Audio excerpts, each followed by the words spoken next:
Hi all, my name is Susan Kragt. I am the branch director of Refugee and Immigrant Services at Bethany Christian Services in Grand Rapids.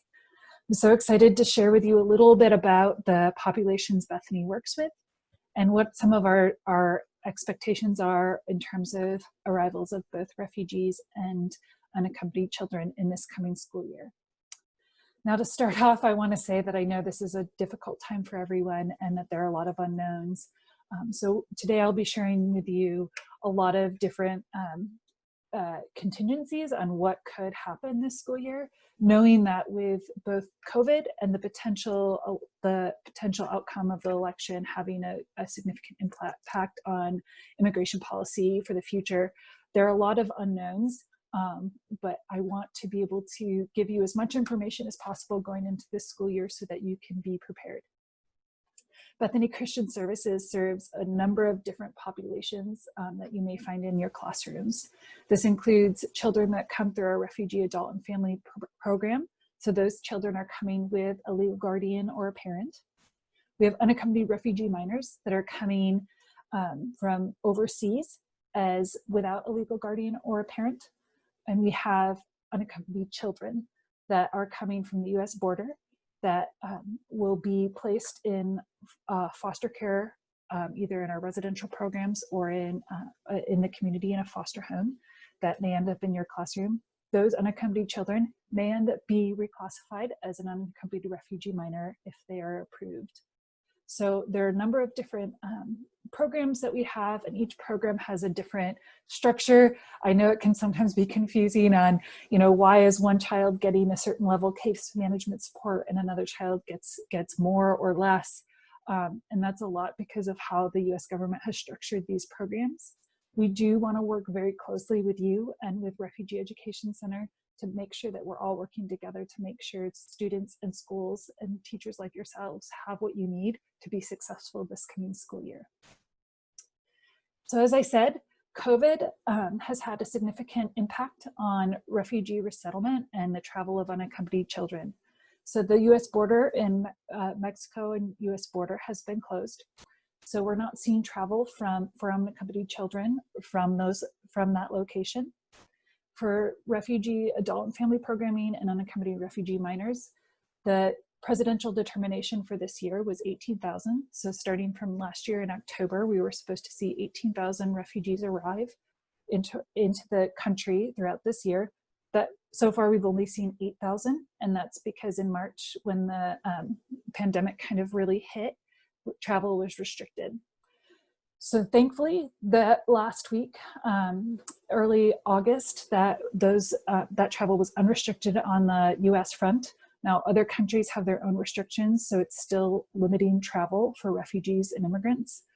So we're not sure how many arrivals will actually take place this year, but that goes until October of this year, at which time a new presidential determination will be set. The current administration most likely will set the new presidential determination at 18,000 once again.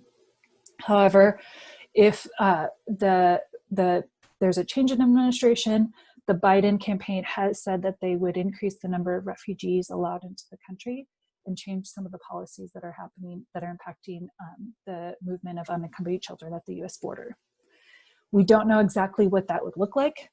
There has been a lot of disruption in the pipeline. So that's from starting to screening a refugee overseas, doing interview processes, approving them for travel, getting them here. It takes a lot of effort and a lot of different people and departments in the US government.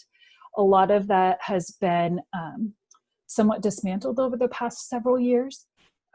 For example, with unaccompanied refugee minors, the US government is no longer taking referrals from the United Nations Refugee Agency for those minors, which means the United Nations Refugee Agency isn't doing a lot of field screening to prove cases. That means that even if there was a change in administration that would increase the number of refugees and include unaccompanied refugee minors in that increase, we probably wouldn't see those cases come through for a year or so. And that's just because it takes a long time to make sure that we're interviewing, screening, and preparing those cases to come to the United States.